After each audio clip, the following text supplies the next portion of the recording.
lagi bersama kami Anucara Nusantara di sini. Masih formasi bertiga.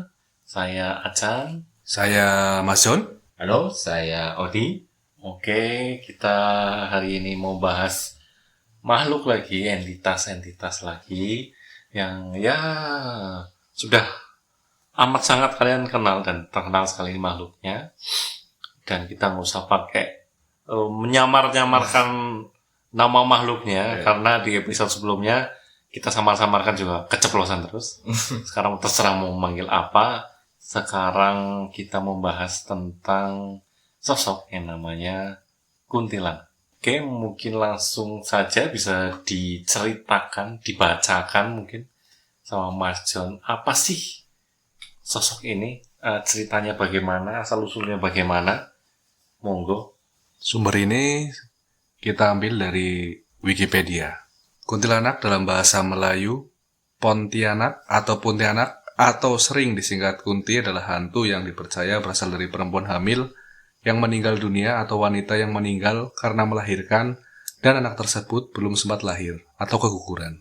Nama Pontianak merupakan singkatan dari perempuan mati beranak. Mitos ini mirip dengan mitos hantu Langsuir yang dikenal di Asia Tenggara, terutama di Nusantara. Oke. Mitos hantu kuntilanak sejak dahulu juga telah menjadi mitos di Nusantara. Oke. Jadi ini nama Melayunya itu seperti nama pulau yang ada di Indonesia ini ya? Iya. Nama Kota. pulau. Nama kota yang ada di Kalimantan ya? Kota Pontianak gitu. Berarti ini berasal dari makhluk ini namanya? Dengar-dengar banyak yang mengatakan bahwa si kuntilanak ini memang berasal dari Pontianak itu sendiri. Oh, gitu. Oke. Oke, lanjut lagi. Menurut Kamus Besar Bahasa Indonesia, kuntilanak merupakan hantu berkelamin wanita yang suka menculik anak kecil dan mengganggu wanita yang hendak atau baru saja melahirkan. Mitos ini semakin diperkuat karena menurut berbagai sumber, kuntilanak adalah seorang wanita yang hamil dan meninggal saat melahirkan. Salah satu ciri khas kuntilanak adalah suara tangisan yang diiringi dengan suara tawa bernada sinis.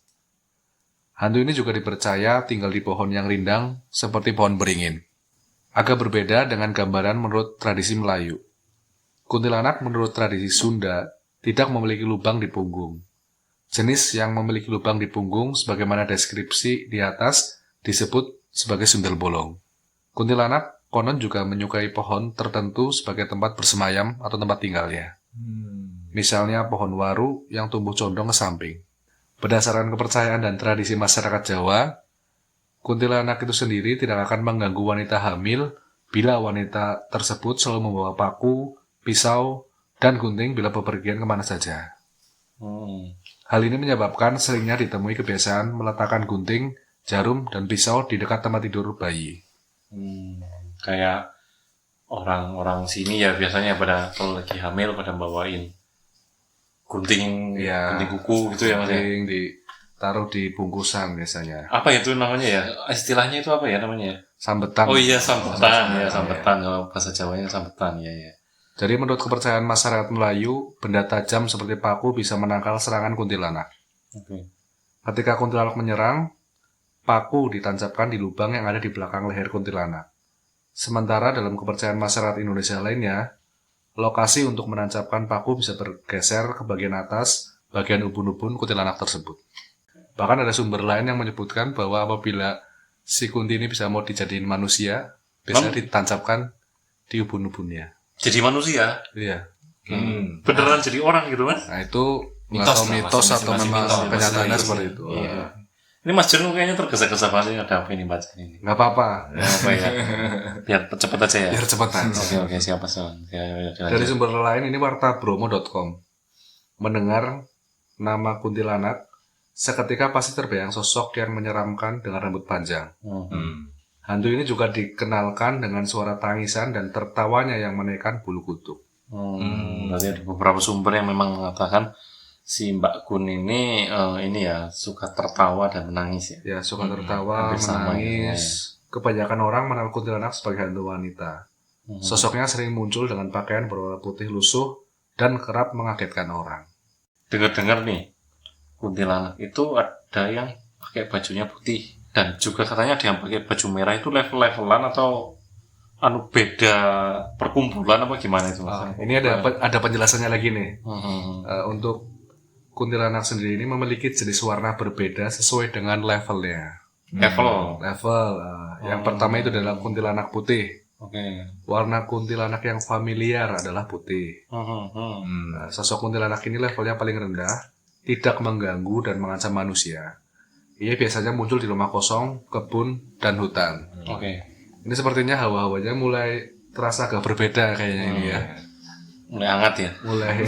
Hangat apa dingin ini maksudnya? Nah, lalu yang kedua ada kuntilanak merah. Oke. Pelan-pelan aja Mas John, pelan-pelan aja. Kita kayaknya lagi gak enjoy nih bahas-bahas yang wanita nih, kok kayaknya kurang enjoy. Pelan-pelan aja Mas. Yang kedua adalah kuntilanak merah. Konon kuntilanak berwarna merah muncul sebagai sosok yang memiliki dendam pada orang yang membunuhnya. Kemunculannya ditandai dengan bau amis dan menyengat akibat darahnya tersebut. Oh, berarti kuntilanak merah ini bajunya yang warna merah. Bajunya yang berwarna merah. Bajunya ya. Okay. Lalu sini ada disebutan lagi yang ketiga, itu ada kuntilanak hitam. Menurut keterangan, sosok kuntilanak juga bisa dijadikan media pesugihan. Pesugihan. Nah, kuntilanak yang dimanfaatkan untuk pesugihan ini akan muncul dengan sosok yang berwarna hitam. Hitam. Jadi pakaiannya hitam. Kalau untuk yang khusus pesugihan. Oke. Sosoknya terkenal agresif dan bisa dipanggil dengan menembangkan lagu Lingsir Wengi sambil bercermin. Lingsir Wengi. Lingsir Wengi, seperti itu. Oke. Padahal itu sebenarnya kidung itu ya dari Sunan Kalijogo itu. Itu yang mau saya tanyakan tadi. Diselesaikan dulu ya. Seseorang yang ditemui kuntilanak hitam, energinya akan terkuras dan merasa lemas. Jadi apabila kita berpapasan dengan sosok tersebut, energi kita akan terkuras, tersedot otomatis oleh sosok tersebut. Kita menjadi lemas, tak berdaya. Nah, mau masalah lagu Lingsir Wengi ini, Mas. Lagu Lingsir Wengi ini kan kata-katanya, konon katanya itu kan bisa memanggil makhluk yang namanya Mbak Kun ini. Itu kan di film ya. Menurut saya kan itu di film. Kalau menurut Mas John ini, yang mungkin jenengan tahu kan, lagu Lingsir Wengi itu aslinya tuh lagu apa itu, Mas? Untuk lagu Lingsir Wengi sendiri ini sebenarnya itu diciptakan oleh Kanjeng Sunan Kalijaga.